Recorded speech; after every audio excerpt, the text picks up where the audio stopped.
تفسیر دیکھیے، دوسرا پارہ ہے سورۃ البقرہ، آیت نمبر 189۔ اعوذ باللہ من الشیطان الرجیم۔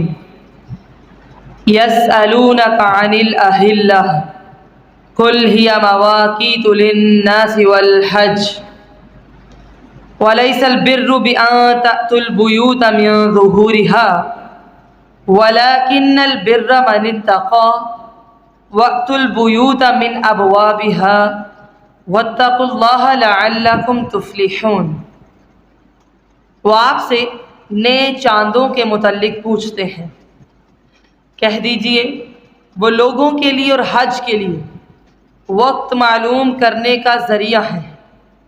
نیکی ہرگز یہ نہیں کہ گھروں میں ان کی پچھلی طرفوں سے آؤ، بلکہ نیکی یہ ہے جو بچتا ہے گناہوں سے۔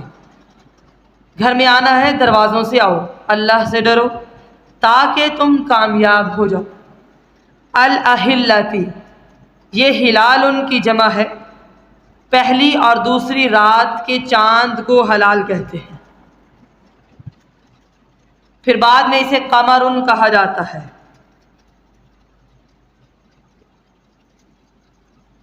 لوگوں نے چاند کے گھٹنے بڑھنے کی حکمت دریافت کی تو اللہ تعالیٰ نے یہ جواب دیا کہ چاند ہر ماہ حلال کی صورت میں نمودار ہوتا ہے، جب نکلتا ہے نا اس کو حلال کہتے ہیں، پھر وہ 14ویں کو پورا بدر بن جاتا ہے، پھر اسے بدر کہتے ہیں، اسی چاند کا نام بدل جاتا ہے۔ آخری رات میں چاند بالکل غائب ہو جاتا ہے، پھر دوبارہ جیسے یہ اب ذی الحج سٹارٹ ہوا ہے تو نئے چاند کی صورت میں نمودار ہوتا ہے، جس سے شہروں اور بستیوں کے علاوہ صحراؤں اور سمندروں میں رہنے والوں کو بھی معلوم ہو جاتا ہے کہ نیا مہینہ شروع ہوا ہے،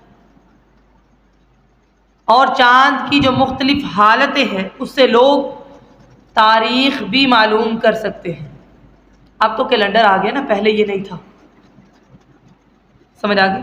پہلے اسی طرح معلوم کرتے تھے، جبکہ سورج ہمیشہ مکمل رہتا ہے، کبھی آپ نے دیکھا آدھا ہو گیا، غائب ہو گیا، نہیں، اس کے حساب سے وقت اور تاریخ معلوم کرنا دنیا کے ہر حصے میں رہنے والوں کے لیے ممکن نہ تھا سورج سے، اس لیے اللہ تعالیٰ نے بدلنے والے چاندوں کو بطور کیلنڈر مقرر فرمایا ہے۔ حج، معاملات جیسے طلاق ہے، وفات کی عدت ہے، یہ چاند کے لحاظ سے مقرر ہوتی ہے، اسلامی تاریخ کے اعتبار سے، ٹھیک ہے؟ تو ہر ماہ طلوع ہونے والے چاندوں کے لحاظ سے الاہلہ جمع آیا ہے۔ سورج سے ہمیں نماز کے اوقات کا پتہ چلتا ہے، سورج نکل آیا تو اب فجر کا ٹائم ختم، اشراق، زوال ہو گیا اس کے بعد ظہر، ٹھیک ہے، غروب ہوتا ہے تو پھر ہمیں پتہ چل جاتا ہے کہ عصر کا ٹائم ختم ہو گیا۔ لیکن چاند ایک کیلنڈر ہے۔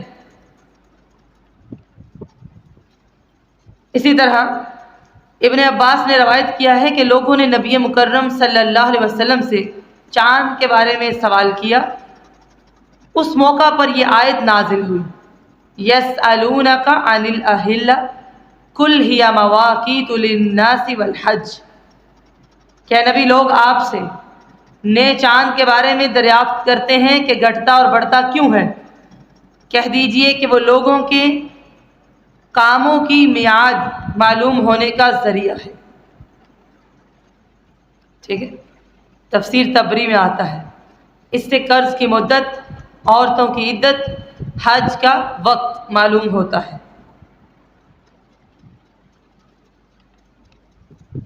اسی طرح عبد الرزاق نے ابن عمر سے روایت کیا ہے کہ نبی مکرم صلی اللہ علیہ وسلم نے فرمایا، ان اللہ جعل الاہلۃ مواقیت للناس فصوموا لرؤیتہ وافطروا لرؤیتہ اللہ تعالیٰ نے چاند کو لوگوں کے لیے وقت معلوم کرنے کا ذریعہ بنا دیا ہے، لہذا چاند دیکھ کر روزے رکھو اور چاند دیکھ کر روزے رکھنا چھوڑ دو، ٹھیک ہے۔ فَإِنْ غُمَّ عَلَيْكُمْ فَعُدُّوا لَهُ 30 يَوْمًا، اور اگر آسمان ابر آلود ہو تو مہینے کے دنوں کی تعداد 30 پوری کر لو، یعنی 30 روزے رکھو۔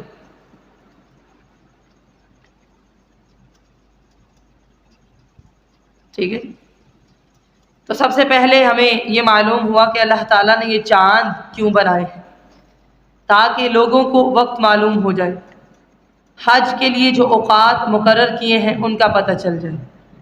پھر اللہ تعالیٰ فرماتے ہیں نیکی یہ نہیں کہ تم اپنے گھر میں داخل ہوتے ہو اور پیچھے کی جانب سے۔ اب اس سے مراد کیا ہے؟ حج کا ذکر آیا تو ایام حج میں جاہلیت کی ایک رسم کا رد فرمایا گیا ہے۔ برا فرماتے ہیں کہ یہ آیت ہمارے بارے میں نازل ہوئی۔ انصار جب حج کرتے پھر واپس آتے تو اپنے گھروں کے دروازوں سے داخل نہیں ہوتے تھے۔ اب انصار کا ایک آدمی حج سے آیا اور اپنے دروازے کی طرف سے داخل ہو گیا تو لوگوں نے اسے آڑ دلائی۔ یہ انہوں نے رسم بنائی تھی کہ حج کے ایام میں وہ گھر کے پیچھے والی دیوار سے پھلانگ کے آتے تھے۔ ایک آدمی گھر کے دروازے سے داخل ہو گیا، انہوں نے آڑ دلائی کہ تو نے اتنا غلط کام کیا ہے، تو پھر اللہ تعالیٰ نے یہ آیت نازل کی۔ بخاری میں آتا ہے وَلَيْسَ الْبِرُّ بِأَن تَأْتُوا الْبُيُوتَ مِن ظُهُورِهَا وَلَكِنَّ الْبِرَّ مَنِ اتَّقَىٰ وَأْتُوا الْبُيُوتَ مِنْ أَبْوَابِهَا۔ دوسری روایت میں برا بن عازب فرماتے ہیں کہ جاہلیت میں جب لوگ احرام باندھ لیتے تو گھروں کی پچھلی طرف سے گھر آتے، اس پر یہ آیت اتری۔ بخاری میں آتا ہے۔ ایسی رسومات جن کا دین سے کوئی تعلق نہیں، ان کا رد کیا گیا ہے۔ اب ہمارے معاشرے میں بھی ایسی کئی رسومات ہیں جو مہینوں کے ساتھ منسلک ہیں، دین میں نہیں ہے، لوگوں نے خود بنائی ہے۔ جو نہ کرے لوگ اسے آر دلاتے ہیں جیسے اس نے غلط کیا ہے۔ ٹھیک ہے، چلیں آپ کا ہوم ورک ہے، یہ نوٹ پیڈ پہ کر کے لانا ہے۔ کوئی سی 3 ایسی رسومات لکھ کے لائیے جو خود سے بنائی گئی ہیں، دین سے ان کا کوئی تعلق نہیں، کوئی اگر نہ کرے تو لوگ اسے آر دلاتے ہیں جیسے اس نے غلط کام کیا ہو۔ تو نیکی کا دار و مدار تو تقوی پر ہے۔ وَلَيْسَ الْبِرُّ بِأَن، اس میں لیسا کی تاکید با کے ساتھ ہونے کی وجہ سے ترجمہ یہ ہے کہ نیکی ہرگز یہ نہیں۔ سمجھ آ گئی؟ نیکی کیا ہے؟ کہ انسان تقوی اختیار کرے، متقی بنے، گناہوں سے بچے، اللہ سے ڈرے، یہ نیکی ہوتی ہے۔ وَاتَّقُوا اللَّهَ، ہمیں حکم بھی یہ ہے کہ اللہ سے ڈرو، لَعَلَّكُمْ تُفْلِحُونَ، تاکہ تم کامیاب ہو جاؤ، تاکہ کل تم اس وقت نجات پاؤ جب اپنے رب کے دربار میں کھڑے ہوگے اور اللہ تعالیٰ تمہیں تمہارے اعمال کا پورا پورا بدلہ دے گا۔ وَقَاتِلُوا فِي سَبِيلِ اللَّهِ الَّذِينَ يُقَاتِلُونَكُمْ وَلَا تَعْتَدُوا إِنَّ اللَّهَ لَا يُحِبُّ الْمُعْتَدِينَ، اور اللہ کے راستے میں ان لوگوں سے لڑو جو تم سے لڑتے ہیں، اور حد سے نہ بڑھنا، بے شک اللہ تعالیٰ حد سے بڑھنے والوں سے محبت نہیں رکھتا۔ مسلمان عمرہ کے لیے آئے تو کفار لڑائی پر آمادہ ہو گئے کہ ہم ان سے لڑیں گے، اس لیے حج کے بیان کے ساتھ لڑائی کے حکم کی مناسبت یہ ہے۔ بعض مفسرین نے فرمایا ہے کہ اس آیت میں صرف ان کفار سے لڑنے کا حکم ہے جو خود لڑنے میں پہل کریں،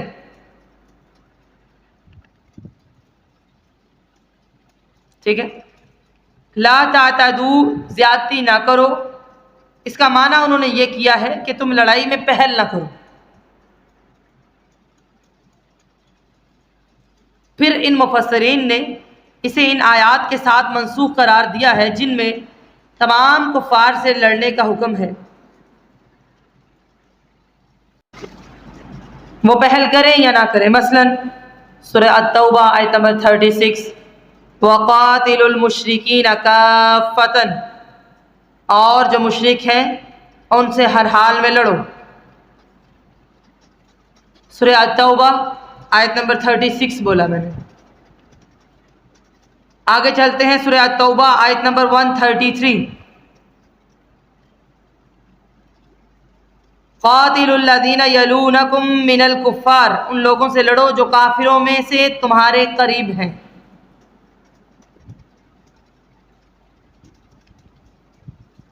اس کے علاوہ سورہ التوبہ آیت نمبر 29، قاتلوا الذین لا یؤمنون باللہ ولا بالیوم الآخر، لڑو ان لوگوں سے جو نہ اللہ پر ایمان رکھتے ہیں اور نہ یوم آخرت پر۔ ٹھیک ہے، تو بعض مفسرین نے اس کا مفہوم کیا لیا ہے کہ زیادتی نہیں کرنی، حد سے نہیں بڑھنا، پہل نہیں کرنی، ٹھیک، لیکن بعض کے نزدیک لا تعتدوا کا معنی یہ ہے کہ لڑنے میں پہل نہ کرو، بلکہ اس میں مسلمانوں کو ابارا گیا ہے۔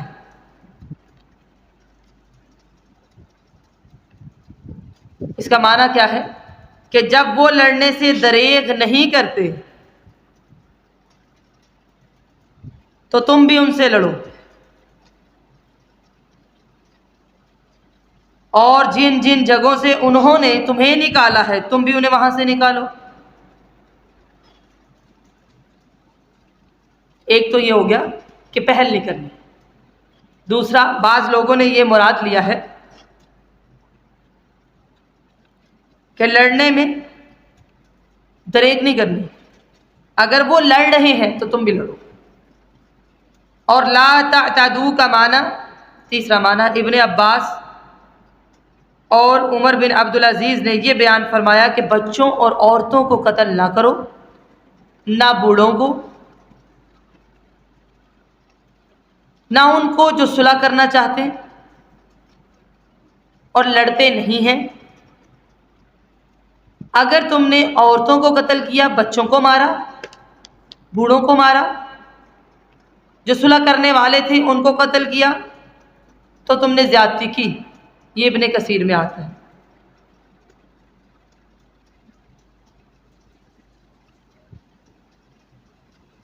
ٹھیک ہے، اس کو میں ریپیٹ کرتی ہوں۔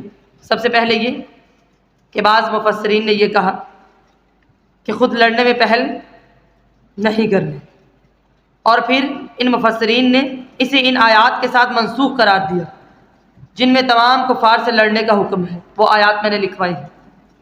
پھر دوسری بات یہ کہ حقیقت یہ بھی ہے، بعض کا کہنا یہ ہے کہ یہ آیت نہ دوسری آیات کے خلاف ہے نہ منسوخ ہے، بلکہ اس کا معنی یہ ہے کہ ٹھیک ہے لڑنے میں آپ پہل نہیں کر رہے، لیکن جب وہ لڑیں گے آپ دریغ نہیں کریں گے پھر۔ اور تیسرا معنی یہ ہے کہ آپ نے جب لڑنا ہے عورتوں کو قتل نہیں کرنا، بچوں کو نہیں مارنا، بوڑھوں کو نہیں مارنا، جو صلح کرنا چاہتے ہیں ان کو نہیں مارنا۔ یہ تین معنی سمجھ میں آگے لکھ لیجئے گا، یہ نکات کی صورت میں آپ نے لکھنے ہیں۔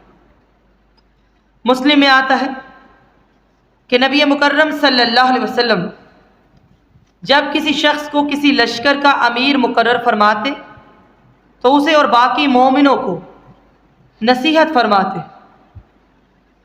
کیا نصیحت ہوتی؟ کہ اللہ کے نام کے ساتھ اغزو بسم اللہ فی سبیل اللہ، اللہ کے نام کے ساتھ اللہ کے راستے میں جہاد کرو۔ قاتلوا من کفر باللہ، جو اللہ کے ساتھ کفر کرے اس سے لڑو۔ اغزو، جہاد کرو، لیکن ولا تغلوا، یاد رکھنا خیانت نہیں کرنی۔ ولا تغدروا، نہ وعدے توڑنے ہیں، ولا تمثلوا، نہ مسلح کرنا ہے، یعنی لاش کو خراب نہیں کرنا، ولا تقتلوا ولیدا، اور نہ بچوں کو قتل کرو۔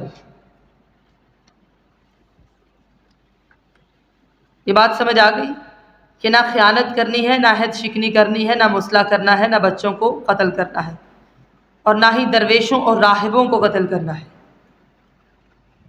امام طبری نے فرمایا ہے یہی معنی درست ہے، کیونکہ نسخ کا دعویٰ یعنی منسوخ ہو گیا کوئی چیز، نسخ کا دعویٰ کرنے والوں کے پاس کوئی دلیل نہیں ہے، اور دلیل کے بغیر دعویٰ تو ہر شخص کر سکتا ہے۔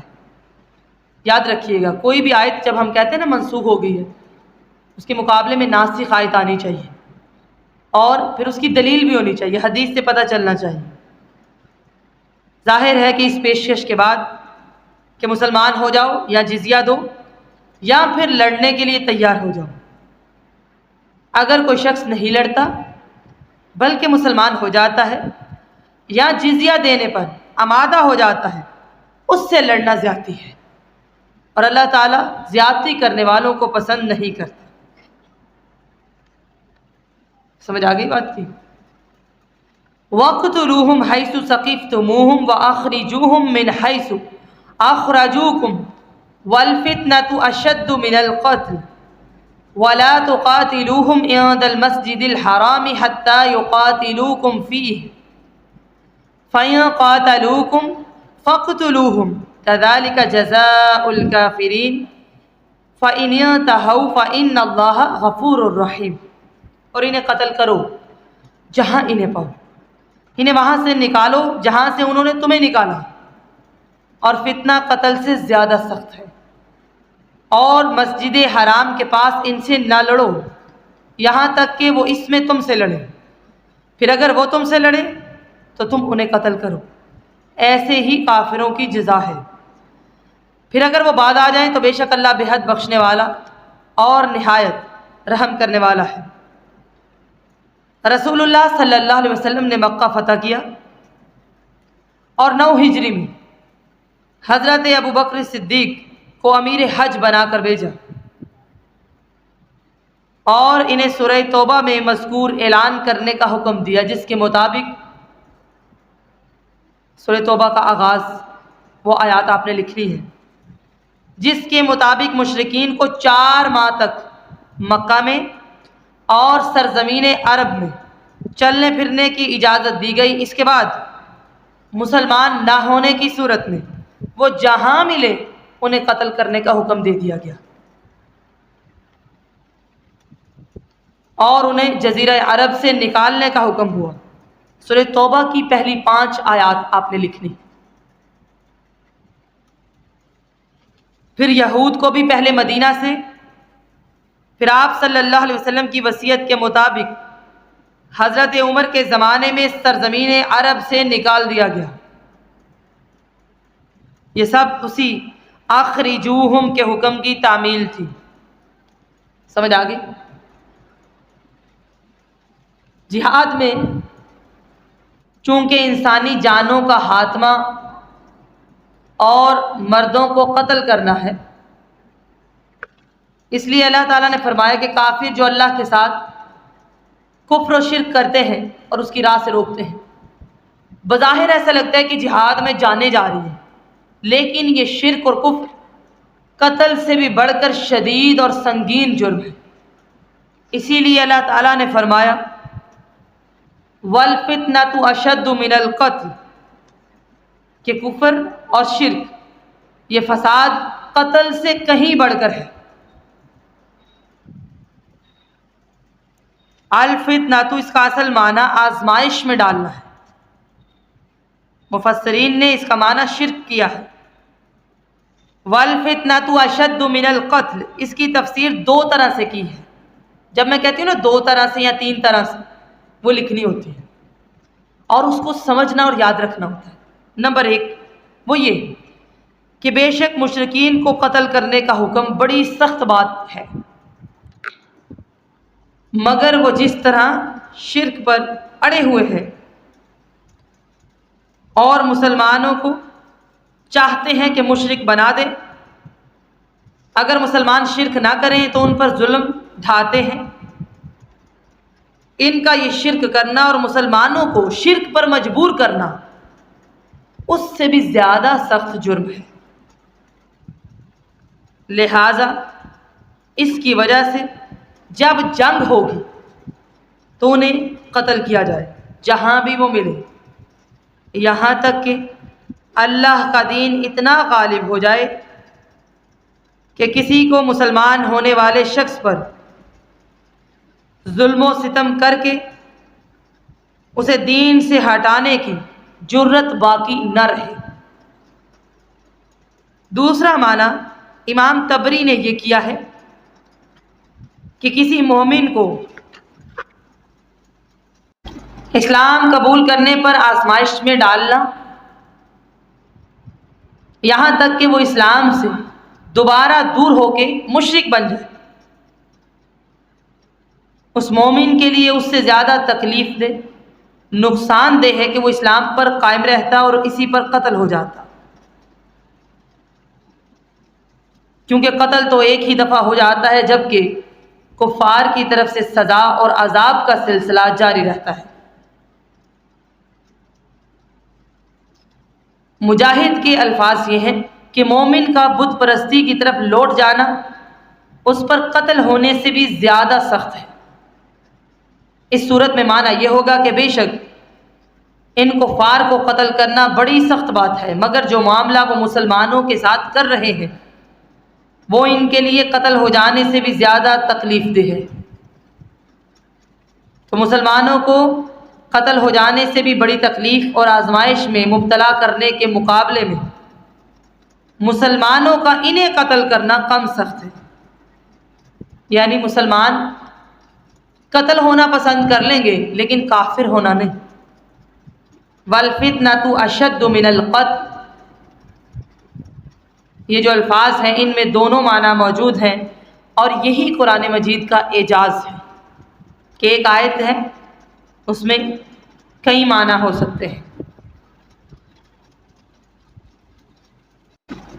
وَلَا تُقَاتِلُوهُمْ عِنْدَ الْمَسْجِدِ الْحَرَامِ حَتَّى يُقَاتِلُوكُمْ فِيهِ، یعنی سرزمین مکہ حرم ہے، اس میں قتل و قتال منع ہے، وہاں پہ قتال نہیں کرنا، مگر کفار خود آئیں اور وہاں لڑنا شروع کر دیں، ابتدا کریں تو پھر مسلمانوں کے لیے لڑنا جائز ہے۔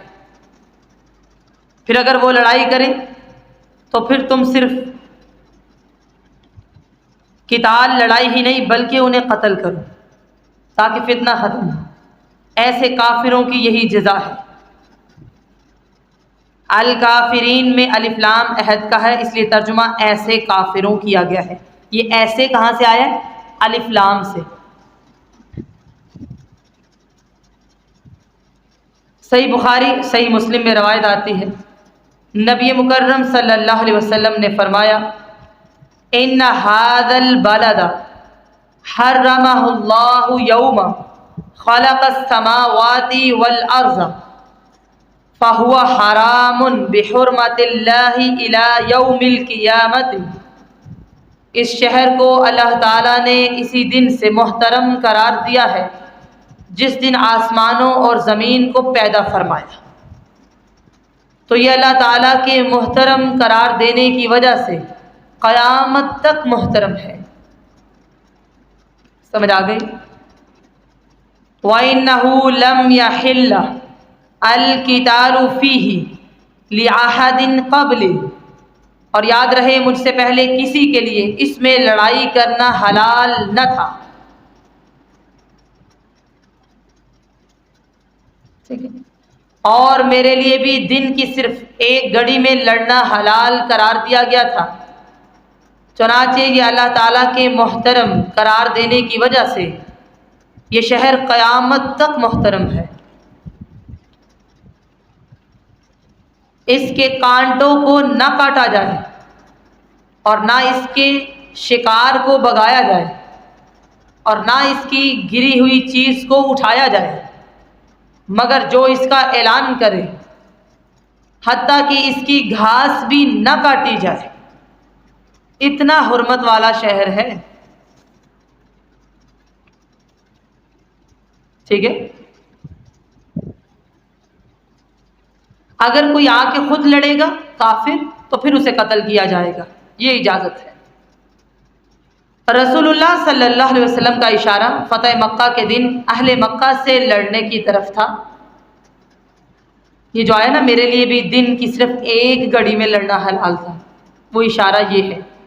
آپ نے مکہ کو زبردستی فتح کیا تھا اور مکہ کے چند باشندے بھی مارے گئے تھے۔ آپ نے یہ فرما کر مکہ کے لوگوں کو امن عطا فرما دیا، من دخل دار ابی سفیان فہو آمن، جو ابو سفیان کے گھر میں داخل ہو جائے وہ امن میں ہے۔ صحیح مسلم میں آتا ہے، ومن اغلق علیہ دارہ فہو آمن، جو اپنے گھر کا دروازہ بند کر لے وہ بھی امن میں ہے۔ ومن دخل المسجد فہو آمن، جو مسجد یعنی بیت اللہ میں داخل ہو جائے وہ بھی امن میں ہے، سوائے جو گستاخ تھے ان کو قتل کیا گیا۔ تو وہ گھڑی تھی جس میں قتل کرنا حلال کیا گیا۔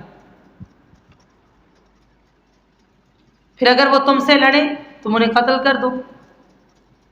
لڑائی کا آغاز از خود نہیں کرنا، لیکن وہ حملہ کر رہے ہیں تو پھر ٹھیک ہے، از خود وہ لڑائی کا آغاز کریں تو تم ان سے لڑائی کر سکتے ہو اور حملہ آور کو مار بھگا سکتے ہو، جیسا کہ نبی مکرم صلی اللہ علیہ وسلم نے صحابہ کرام سے حدیبیہ کے دن درخت کے نیچے قتال پر بیعت لی تھی، جبکہ قریشیوں نے اور ان کے اس سال کے جو حلیف خاندان تھے ان لوگوں نے آپ کے خلاف یورش کی تھی۔ پھر اللہ تعالیٰ نے ان دونوں گروہوں کے مابین قتال کو روک دیا، یعنی وہ تو لڑنے کے لیے آ رہے تھے۔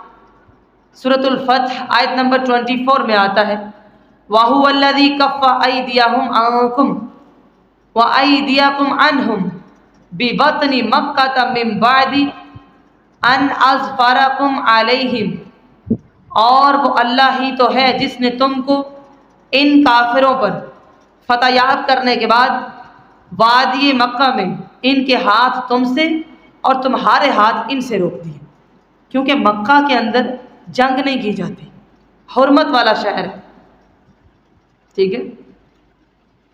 پھر بھی اگر وہ باز آ جاتے ہیں اللہ تعالیٰ ان کے لیے بخشنے والا مہربان ہے۔ اب چونکہ قتال کی بات ہو رہی ہے، سمجھ آئی، حرمت والے شہر میں جنگ نہیں کرتے، حرمت والے مہینوں میں بھی جنگ نہیں کرتے۔ 4 مہینے ہیں، ذوالقعدہ، ذوالحجہ، محرم، رجب، سوائے اس کے کہ کفار خود لڑیں گے تو پھر انہیں مارا جائے گا، لیکن پیچھے آپ نے پڑھ لیا زیادتی نہیں کرنی، بچوں کو نہیں مارنا، عورتوں کو، بوڑھوں کو، جو صلح کرنا چاہتے ہیں ان کو نہیں مارنا۔ سورہ توبہ کی جو آیات اور اس کا پس منظر میں نے لکھوایا ہے کہ اللہ تعالیٰ نے جب سورہ توبہ نازل کی جس کے آغاز میں بسم اللہ نہیں ہے، برات کا اعلان کر دیا کہ 4 مہینے تک کا ٹائم ہے، مان جاؤ گے تو ٹھیک ہے، نہیں تو نکالے جاؤ گے اور مارے جاؤ گے۔ یہ پس منظر آپ نے یاد رکھنا ہے، ٹھیک۔ وَقَاتِلُوهُمْ حَتَّى لَا تَكُونَ فِتْنَةٌ وَيَكُونَ الدِّينُ لِلَّهِ فَإِنِ انْتَهَوْا فَلَا عُدْوَانَ إِلَّا عَلَى الظَّالِمِينَ، ان سے لڑنا ہے یہاں تک کہ کوئی فتنہ باقی نہ رہے اور دین سارے کا سارا اللہ کا ہو جائے۔ پھر اگر وہ بعد آ جائیں تو ظالموں کے سوا کسی پر کوئی زیادتی نہیں، یعنی ان سے اس وقت تک لڑتے رہو جب تک فتنہ، شرک ہر طرح سے ختم نہ ہو جائے، اللہ کا دین غالب نہ آ جائے۔ اللہ اکبر کبیرہ، اور اسلام انشاءاللہ غالب آئے گا۔ نبی مکرم صلی اللہ علیہ وسلم نے فرمایا، صحیح بخاری کی روایت ہے، من قاتل لتکون کلمۃ اللہ ہی العلیٰ فَهُوَ فِي سَبِيلِ اللَّهِ، جو اس لیے لڑے تاکہ اللہ کا کلمہ سر بلند ہو، تو وہ اللہ کے راستے میں لڑتا ہے۔ سمجھ آ گئی؟ اللہ کے لیے لڑنا ہے۔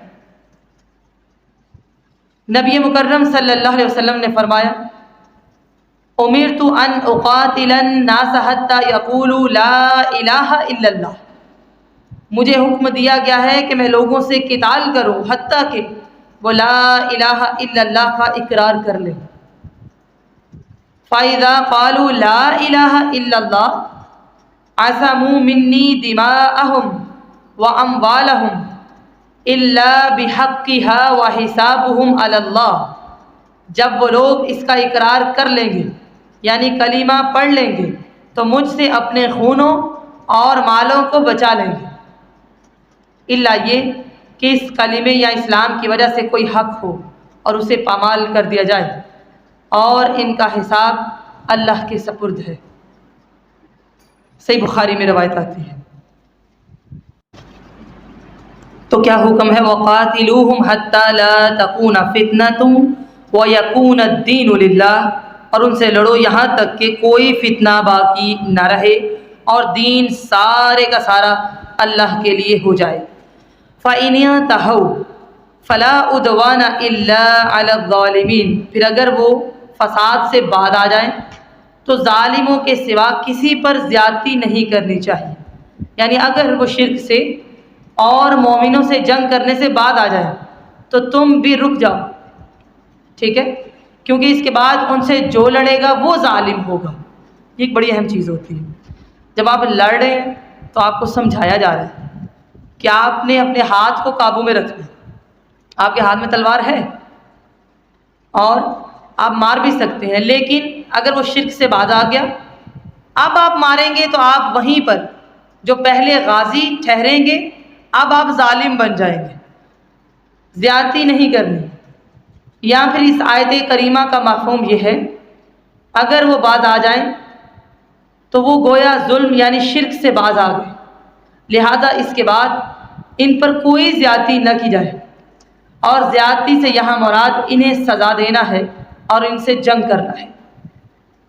جیسے کہ سورۃ البقرہ آیت نمبر 194 میں آپ پڑھتے ہیں فَمَنِ اعْتَدَىٰ عَلَيْكُمْ فَاعْتَدُوا عَلَيْهِ بِمِثْلِ مَا اعْتَدَىٰ عَلَيْكُمْ، اگر کوئی تم پر زیادتی کرے تو جیسی وہ کرے گا ویسی ہی تم اس پر کرو گے۔ یہ جنگ کی بات ہو رہی ہے، ٹھیک ہے؟ گھروں کی بات نہیں ہو رہی۔ گھر میں معاف کر دیں۔ ہاں، غلط کو کبھی ایسا لگتا ہے کہ زیادہ آپ خاموش ہیں تو وہ بڑھتا جا رہا ہے اور اس کا نقصان معاشرے کو ہو رہا ہے، تو یہ ضرور بتا دیں کہ یہ گناہ ہے یا غلط ہے، ٹھیک ہے؟ اسی طرح سورہ النحل آیت نمبر 126 میں آتا ہے وَإِنْ عَاقَبْتُمْ فَعَاقِبُوا بِمِثْلِ مَا عُوقِبْتُمْ بِهِ، اور اگر تم ان کو تکلیف دینا چاہو تو اتنی دو جتنی انہوں نے دی ہے، لہٰذا اگر کوئی ظلم سے بعد آ جائے تو پھر اس پر ظلم نہیں کیا جائے گا، اسے مارا نہیں جائے گا۔ چلیے جی، یہ آیت سمجھ آ گئی۔ الشہر الحرام بالشہر الحرام والحرمات قصاص فمن اعتدى عليكم فاعتدوا عليه بمثل ما اعتدى عليكم واتقوا الله واعلموا ان الله مع المتقين وانفقوا في سبيل الله ولا تلقوا بأيديكم الى التهلكة واحسنوا ان الله يحب المحسنين۔ حرمت والا مہینہ حرمت والے مہینے کے بدلے ہے، اور سب حرمتیں وہ قصاص ہیں، ایک دوسری کا بدلہ ہے، پس جو تم پر زیادتی کرے تم بھی اس پر کرو، اتنی ہی کرو جتنی تم پر کی گئی۔ اللہ سے ڈرو، جان لو اللہ تعالیٰ ڈرنے والوں کے ساتھ ہے، اور اللہ کے راستے میں خرچ کرو اور اپنے ہاتھوں کو ہلاکت کی طرف مت ڈالو، نیکی کرو، بے شک اللہ نیکی کرنے والوں سے محبت رکھتا ہے۔ آیت نمبر 194 دیکھیے، رسول اللہ صلی اللہ علیہ وسلم جب ذوالقعدہ 6 ہجری میں عمرہ کے لیے تشریف لے گئے تو کفار نے مزاحمت کی اور عمرہ سے روک دیا، مگر آخر کار صلح ہو گئی اور قرار یہ پایا کہ مسلمان آئندہ سال عمرہ کریں گے، اس سال نہیں۔ وہ تیاری کر کے آئے تھے لیکن روک دیا۔ یہ معاہدہ صلح حدیبیہ کے نام سے مشہور ہے۔ پھر جب دوسرے سال 7 ہجری میں مسلمان عمرہ کے لیے روانہ ہوئے تو انہیں اندیشہ ہوا کہ ماہ حرام اور مکہ میں تو لڑائی منع ہے، لیکن اگر کفار نے بدعہدی کر دی اور دوبارہ ہمیں عمرہ سے روکا تو ہم کیا کریں گے؟ اس پر یہ آیت اللہ تعالیٰ نے نازل کی۔ آیات کا پس منظر معلوم نہ ہو تو انسان ہدایت کی بجائے گمراہی حاصل کر لیتا ہے۔ اب کوئی بندہ یہ کہے گا کہ جی قصاص لینا چاہیے، اس نے مجھے تھپڑ مارا میں بھی ماروں، اس نے جھوٹ مجھ سے بولا میں بھی بولوں۔ پس منظر یہ ہے کہ تیاری کر کے آئے تھے 6 ہجری میں، عمرہ کرنے سے روک دیا۔ اب 7 ہجری میں جب آئے تو دل میں یہ تھا کہیں دوبارہ بدعہدی نہ کر دیں تو ہم کیا کریں گے؟ اللہ تعالیٰ نے یہ آیت نازل کی۔ سمجھ آ گئی؟ یعنی حرمت والے مہینوں کی حرمت کی پاسداری کفار کی طرف سے ان کی حرمت کی پاسداری کے مقابلے میں ہے۔ اگر وہ حرام مہینوں کا لحاظ نہ کریں تو تم بھی نہ کرو، اگر وہ بدعہدی کریں تو تم بھی حرم کا لحاظ مت کرو۔ یہ قرطبی میں آتا ہے۔ سمجھ آ گئی؟ یہ حرمت والے مہینے کتنے ہیں؟ 4۔ اگرچہ زیادتی کے جواب کو زیادتی نہیں کہا جاتا بلکہ وہ عین حق ہے، مگر یہ صرف لفظ کی حد تک مشابہت ہے کہ فَمَنِ اعْتَدَىٰ کے مقابلے میں لفظ فَاعْتَدُوا آیا ہے کہ وہ زیادتی کرے تو تم بھی کرو۔ سمجھ آ گئی؟ جب کوئی بندہ بدعہدی کرے گا تو پھر آپ زیادتی نہیں کر رہے، آپ حق کر رہے ہیں۔ اگر وہ لڑ رہا ہے، جنگ کرتا ہے، مسلمانوں کو مارتا ہے تو آپ نے بھی لڑنا ہے۔ اصل قانون کیا ہے؟ سورہ الشورى آیت نمبر 40 یعنی 40 میں آتا ہے وَجَزَاءُ سَيِّئَةٍ سَيِّئَةٌ مِثْلُهَا، کسی برائی کا بدلہ اس کی مثل ایک برائی ہوتا ہے۔ لیکن یہاں پر پھر ایک قید ہے، اس نے ایک برائی کی ہے، آپ نے بھی ایک کرنی ہے، 2 نہیں کرنا، اس کے برابر کرنا ہے۔ کیونکہ جب ہم بدلہ لینا شروع کرتے ہیں تو ہم بھول جاتے ہیں۔ کہا زیادتی نہیں کرنی، اللہ سے ڈرو اس معاملے میں، اور جان لو اللہ تعالیٰ متقین کے ساتھ ہے جو ہمیشہ گناہوں سے بچتے ہیں۔ اللہ کے راستے میں خرچ کرو، اپنے ہاتھوں کو ہلاکت کی طرف مت ڈالو۔ آیت نمبر 195 ہے۔ اس سے پہلے جو آیت ہے اس میں قتال کا حکم ہے، یہ آیت بھی اسی حکم کی تعمیل ہے، یعنی جہاد بھی کرو، اس کی تیاری میں خرچ بھی کرو، اس میں کوتاہی نہیں کرو۔ جو کوتاہی کرے گا اپنے آپ کو ہلاکت میں ڈالے گا، کیونکہ اس صورت میں کفار تم پر غالب آ جائیں گے جو سراسر ہلاکت ہے۔ ٹھیک ہے؟ لہٰذا اللہ کے راستے میں نکلو بھی اور اللہ کی راہ میں خرچ کرنا بھی سیکھو۔ یہ بھی جہاد کی ایک قسم ہے۔ حذیفہ بن یمان نے فرمایا کہ یہ آیت نفقہ کے بارے میں اتری، یہ بخاری میں آتا ہے۔ اسی طرح ایک تابعی بیان کرتے ہیں کہ میں نے براء بن عازب سے پوچھا کہ اگر آدمی مشرکین پر حملہ کر دے تو کیا اس نے اپنے آپ کو ہلاکت میں ڈالا ہوگا؟ انہوں نے فرمایا نہیں۔ اللہ تعالیٰ نے اپنے رسول اللہ صلی اللہ علیہ وسلم سے فرمایا فَقَاتِلْ فِي سَبِيلِ اللَّهِ لَا تُكَلَّفُ إِلَّا نَفْسَكَ، سورہ النساء آیت نمبر 84۔ پس اللہ کے راستے میں جنگ کرو، تجھے تیری ذات کے سوا کسی کی تکلیف نہیں دی جاتی۔ مسند احمد میں یہ روایت آتی ہے۔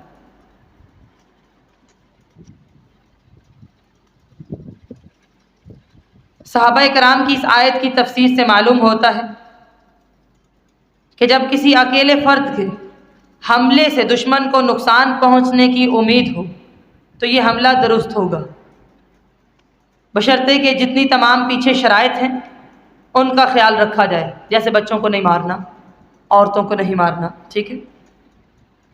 لہٰذا ایسا حملہ اپنے آپ کو ہلاکت میں ڈالنا نہیں ہے، جیسے آپ دیکھیے کشمیر میں ہوتا ہے، کئی مرتبہ ایک مجاہد ہوتا ہے جو لڑ رہا ہوتا ہے، تو یہ حملہ درست ہے۔ بلکہ جہاد کو ہمیشہ کے لیے چھوڑ دینا عوام کا اور مال میں مصروف ہو جانا کہ مال ہی کمانا ہے، مال جمع کرنا ہے، یہ ہلاکت ہے۔ سمجھ آ گئی؟ تاریخ اسلام میں غزوہ بدر میں ابو جہل کے قاتل معوذ اور معاذ صرف 2 ہی تھے، پورا لشکر نہیں تھا۔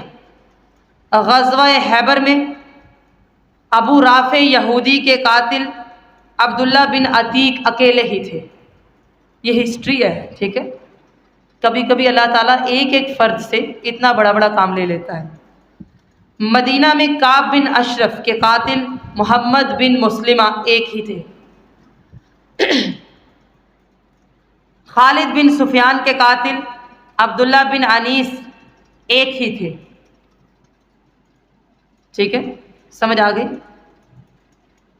اسی طرح سلطان صلاح الدین ایوبی نے جو حملے کیے، صلیبیوں کی کمر توڑی، وہ اکیلے ہی تھے، لشکر تھا لیکن بہت زیادہ نہیں تھا۔ اس لیے آج آپ دیکھتے ہیں مسلمان ہلاکت میں ہے، ذلت میں ہے، کیونکہ جہاد کی تیاری میں خرچ کرنے کی بجائے وہ صرف عیش و عشرت کو ترجیح دیتے ہیں، مال جمع کرتے ہیں۔ نتیجہ یہ ہوا نہ اللہ تعالیٰ اس طرح وسیع مال دیتا ہے، نہ عزتیں دیتا ہے۔ جی سمجھ آ گئی یہ آیت؟ آگے چلتے ہیں۔ وَأَتِمُّوا الْحَجَّ وَالْعُمْرَةَ لِلَّهِ فَإِنْ أُحْصِرْتُمْ فَمَا اسْتَيْسَرَ مِنَ الْهَدْيِ وَلَا تَحْلِقُوا رُؤُوسَكُمْ حَتَّى يَبْلُغَ الْهَدْيُ مَحِلَّهُ فَمَنْ كَانَ مِنكُم مَّرِيضًا أَوْ بِهِ أَذًى مِّن رَّأْسِهِ فَفِدْيَةٌ مِّن صِيَامٍ أَوْ صَدَقَةٍ أَوْ نُسُكٍ فَإِذَا أَمِنْتُمْ فَمَنْ تَمَتَّعَ بِالْعُمْرَةِ إِلَى الْحَجِّ فَمَا اسْتَيْسَرَ مِنَ الْهَدْيِ فَمَن لَّمْ يَجِدْ فَصِيَامُ 3 أَيَّامٍ فِي الْحَجِّ و7 إِذَا رَجَعْتُمْ تِلْكَ 10 كَامِلَةٌ ذَلِكَ لِمَن لَّمْ يَكُنْ أَهْلُهُ حَاضِرِي الْمَسْجِدِ الْحَرَامِ وَاتَّقُوا اللَّهَ وَاعْلَمُوا أَنَّ اللَّهَ شَدِيدُ الْعِقَابِ۔ آج کے رکوع میں ہر آیت کی تفسیر چینج ہے، آپ نے اس کو اچھی طرح یاد کرنا ہے۔ اور حج اور عمرہ اللہ کے لیے پورا کرو۔ ریسنٹلی سنڈے کی کلاس جیسے ہی انٹرنیٹ پر آ جاتی ہے، آپ وہاں سے بھی نوٹس لکھ سکتے ہیں، مکمل حج کا طریقہ، ٹھیک ہے؟ اور حج اور عمرہ اللہ کے لیے پورا کرو۔ طبری نے اپنی حسن سند کے ساتھ عبداللہ بن عباس سے بیان کیا ہے، جو شخص حج یا عمرے کا احرام باندھ لے تو اس کے لیے جائز نہیں کہ اسے پورا کرنے سے پہلے وہ حلال ہو، یعنی حج ابھی مکمل نہیں کیا اور اس نے احرام کھول دیا، ایسا نہیں کرنا۔ حج کا پورا کرنا یہ ہوتا ہے کہ 8 ذی الحج سے احرام باندھا، جیسے حج تمتع میں ہوتا ہے، مینا ہے، عرفات ہے، مزدلفہ ہے، یوم النحر 10 ذی الحجہ کو جمرہ عقبہ کو کنکر مارنے ہیں اور طواف زیارت کرنا ہے، پھر وہ بندہ اپنے احرام سے پوری طرح حلال ہوگا۔ اور عمرے کا پورا کرنا یہ ہے کہ بیت اللہ کا طواف، صفا اور مروہ کی سعی کرے گا تو حلال ہوگا، یہ طبری میں آتا ہے۔ اس سے پہلے حلال نہیں ہونا، احرام کی پابندیاں نہیں ختم کرنی، احرام مرد نہیں اتاریں گے۔ جیسے بعض لوگ سوال بھی کرتے ہیں، جب شعور نہیں ہوتا، وہاں گئے، مشکل ہوئی، تنگ ہو گئے، ابھی عمرہ مکمل نہیں ہوا، احرام کھول دیا، اب پوچھتے ہیں اب ہم کیا کریں؟ اور کئی مرتبہ دوبارہ پھر سے احرام باندھ کے عمرہ کر لیتے ہیں وہیں سے، تو ایسا نہیں کرتے۔ یعنی حج یا عمرہ فرض ہو یا نفل، احرام باندھ لینے کے بعد اسے پورا کرنا ضروری ہے۔ اس کا ایک معنی یہ ہے جو میں نے یہ بولا ہے، لکھ لیجئے گا اس کو۔ آیت کا دوسرا معنی یہ ہے کہ اللہ کی خاطر حج اور عمرہ کے تمام ارکان پوری طرح ادا کرو۔ الفاظ میں دونوں معنی موجود ہیں۔ ٹھیک ہے. الحج اشہر معلومات، سورۃ البقرہ آیت نمبر 197. حج کے مہینے معلوم ہیں، خاص ہیں. ہر مہینے میں حج نہیں ہوتا. چلیے آگے چلتے ہیں. پھر اگر تم روک دیے جاؤ تو قربانی میں سے جو میسر ہو کرو، یعنی کسی دشمن یا مرض کی وجہ سے تم کعبہ تک پہنچ ہی نہیں سکے. احرام باندھا تھا، عمرہ کے لیے نکلے تھے، لیکن وہاں تک نہیں پہنچ سکے، تو جہاں رکاوٹ پیدا ہوئی وہیں پر بکری یا اونٹ اور گائے کا حصہ جو بھی میسر ہو قربانی کر کے احرام کھول دو. کسی دشمن نے روک لیا یا پھر کوئی بیماری ایسی آ گئی کہ کعبہ تک پہنچ ہی نہیں سکے. اب کیا کرنا ہے؟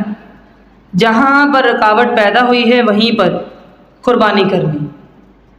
بکری، اونٹ، ٹھیک ہے، اونٹ اور گائے کا حصہ ہے، جو بھی میسر ہو قربانی کر لی، احرام کھول دینا. جیسا کہ 6 ہجری میں مشرکین مکہ نے آپ صلی اللہ علیہ وسلم کو عمرہ ادا کرنے سے روک دیا، تو نبی مکرم صلی اللہ علیہ وسلم نے حدود حرم سے باہر حدیبیہ ہی میں قربانی کر کے احرام کھول دیا تھا.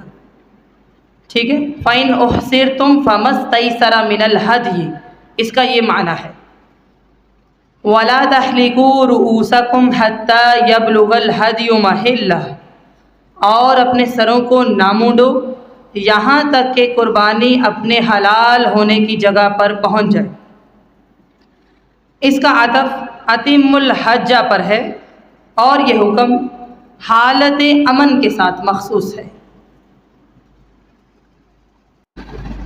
اس کا عطف میں نے کہا اتم الحج پر ہے اور یہ حکم حالت امن کے ساتھ مخصوص ہے. اب میری بات کو ذرا آپ سمجھیں. وَأَتِمُّ الْحَجَّ وَالْعُمْرَةَ لِلَّهِ، اللہ کے لیے حج عمرہ پورا کرنا ہے، یہ سب کے لیے عام بات ہے. ٹھیک ہے. یہ جو درمیان میں آیا تھا نا فَإِنْ أُحْصِرْتُمْ فَمَا اسْتَيْسَرَ مِنَ الْهَدْيِ، کہ جب تمہیں روک دیا جائے، یہ حالت جنگ تھی، امن نہیں تھا، آپ صلی اللہ علیہ وسلم کو روکا گیا، تو پھر حکم یہ ہوا کہ وہیں پہ آپ قربانی کر لیں اور احرام کھول دیں. لیکن وَلَا تَحْلِقُوا رُؤُوسَكُمْ، اپنے سروں کو نہ مونڈو، یہ اس وقت کی بات نہیں ہے. اس کا عطف وَأَتِمُّ الْحَجَّ کے ساتھ ہے، یہ امن کی حالت کی بات ہے، نارمل ہر بندے کے لیے. سمجھ آ گئی؟ اب عطف اسے کہتے ہیں.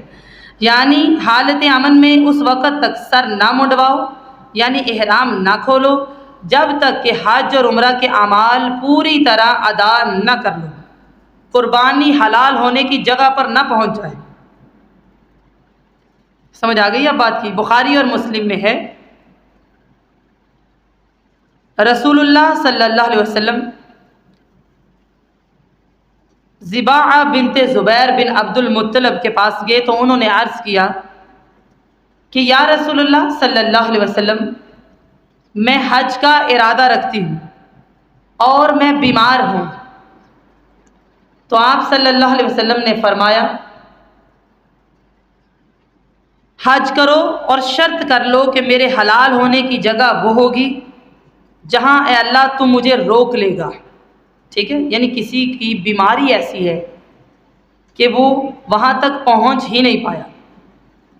معلوم ہوا کہ احرام کے وقت اگر شرط کر لی ہے تو رکاوٹ کی صورت میں اسی جگہ احرام کھولیں گے اور قربانی لازم نہیں ہے. آپ اتنے بیمار ہیں، آپ نے ٹکٹ تو کروا لی، اب آپ نے گھر سے ہی سوچ لیا کہ اگر میں وہاں نہ پہنچ سکی تو میں احرام کھول لوں گی. اب آپ قربانی نہیں کریں گے. ٹھیک ہے. آپ ٹھیک تھے، آپ گئے، راستے میں کوئی جنگی حالت پیش آ گئی، کسی نے آپ کو روک لیا، اب آپ احرام کھولنے سے پہلے قربانی کریں گے تو احرام کھولیں گے. سمجھ آ گئی بات کی؟ ٹھیک ہے. اور سر تب تک نہیں مونڈیں گے یہاں تک کہ قربانی اپنے حلال ہونے کی جگہ پر پہنچ جائے.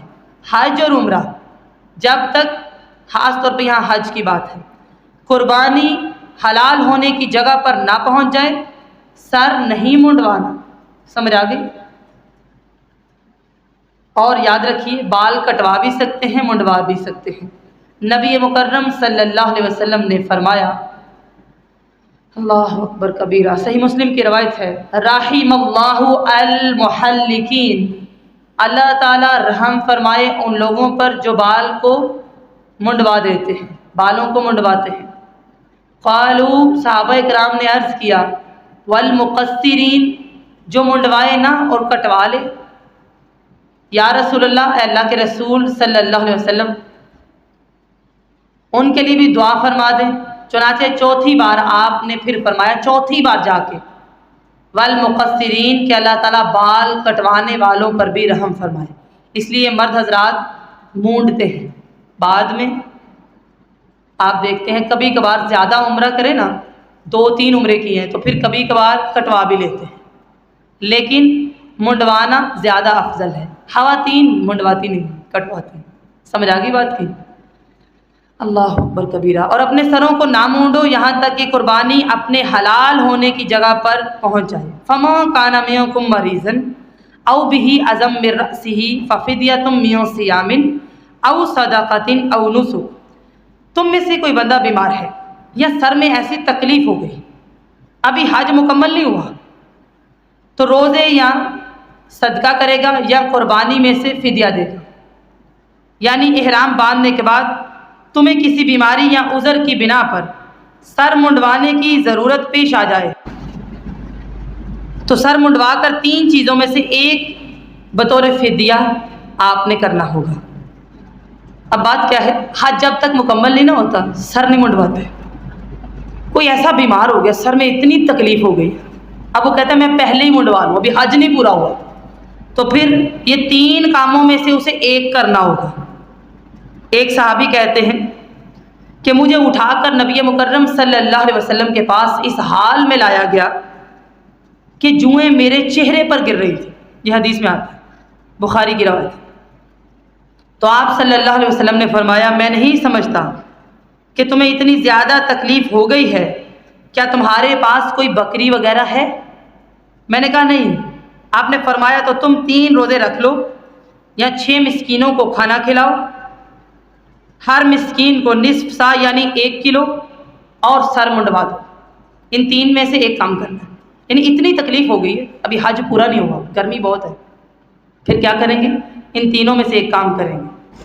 علماء کا اتفاق ہے کہ تینوں چیزوں میں سے جو چاہے کر لے، قرآن کے الفاظ بھی یہی ہیں، ٹھیک ہے؟ اب آیت کا یہ حصہ بھی سمجھ آ گیا۔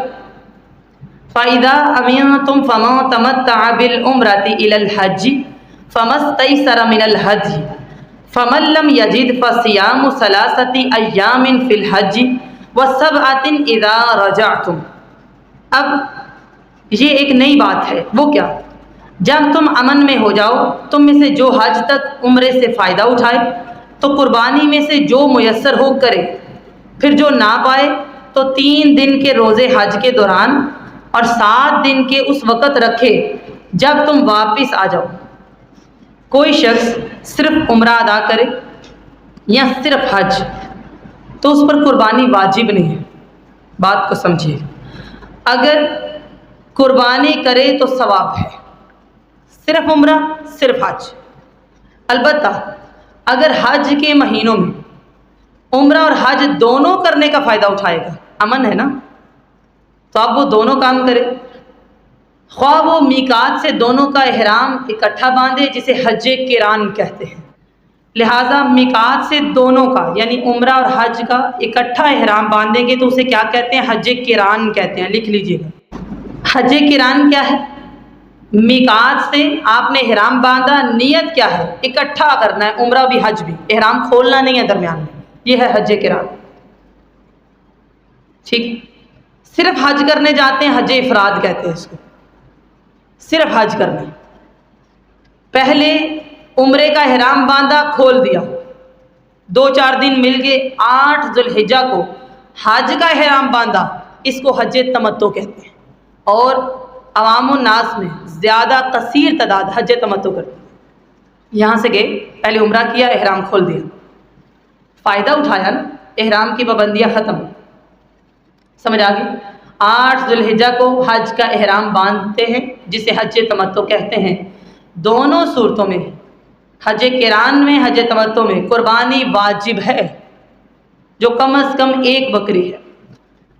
اگر کسی کے پاس طاقت نہیں ہے پھر وہ 10 روزے رکھے گا، 3 روزے ایام حج یعنی قربانی کے دن سے پہلے، اور 7 روزے جب وہ اپنے گھر واپس آئے گا تب۔ اگر قربانی کے دن سے پہلے وہ روزے نہ رکھ سکے جو 3 رکھنے ہیں تو ایام تشریق 11، 12 اور 13 ذوالحجہ میں رکھ لے۔ یہ حاجی کی میں بات کر رہی ہوں، ٹھیک ہے؟ 7 وہ گھر آ کے رکھے گا۔ یہ کون سا بندہ ہے؟ یہ وہ ہے جس نے حج تمتع کیا لیکن قربانی کے لیے اس کے پاس مال نہیں تھا، ٹھیک ہے؟ اس لیے جو پیچھے فدیہ پڑا ہے اور جو یہ پڑا ہے اسے ملانا نہیں ہے۔ وہ اس بندے کا تھا جس کو بیماری نے آ لیا اور اس نے پہلے سر کو منڈوا لیا، اس کے پاس آپشن ہے روزے رکھے 3 روزے، بس صدقہ کر دے، مسکینوں کو 6 مسکینوں کو کھانا کھلائے۔ یہ حدیث سے پتہ چلتا ہے ہر مسکین کو 1 کلو، ٹھیک ہے؟ یا قربانی کرے جیسے بکری کی ہوتی ہے۔ اور ایک بندہ حج کرتا ہے، حج تمتع کیا، قربانی کا مال نہیں ہے اس کے پاس، وہ 10 روزے پورے رکھے گا۔ تل کا عشرۃ کاملہ، یہ 10 پورے ہوتے ہیں، 3 وہاں رکھنے ہیں، 10 گھر کے آ کے رکھنے ہیں، ٹھیک ہے؟ ذالک لمن لم یکن اہلہ حاضر المسجد الحرام۔ اب ذرا سن لیجیے، یہ پورے 10 ہیں، یہ اس کے لیے ہے جس کے گھر والے مسجد حرام کے رہنے والے نہ ہوں، یہ ان کے لیے، یعنی جو لوگ وہاں نہیں رہتے بلکہ دور سے آنے والے ہیں، چونکہ انہوں نے عمرہ اور حج کے لیے الگ الگ 2 سفر کرنے کی بجائے ایک ہی سفر میں دونوں کام سر انجام دے دیے، لہٰذا یہ فائدہ اٹھانے پر انہیں قربانی دینا ہوگی۔ قربانی نہ دے سکے تو 10 روزے رکھیں گے۔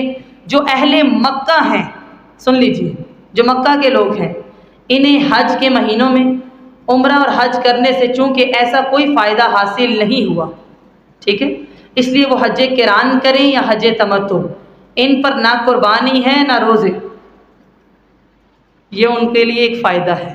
ہم تو یہاں سے مال لگا کے جاتے ہیں، ٹھیک ہے، اور فائدہ اٹھاتے ہیں، وہ ان کے بغیر ہی دونوں عبادتیں سر انجام دے سکتے ہیں۔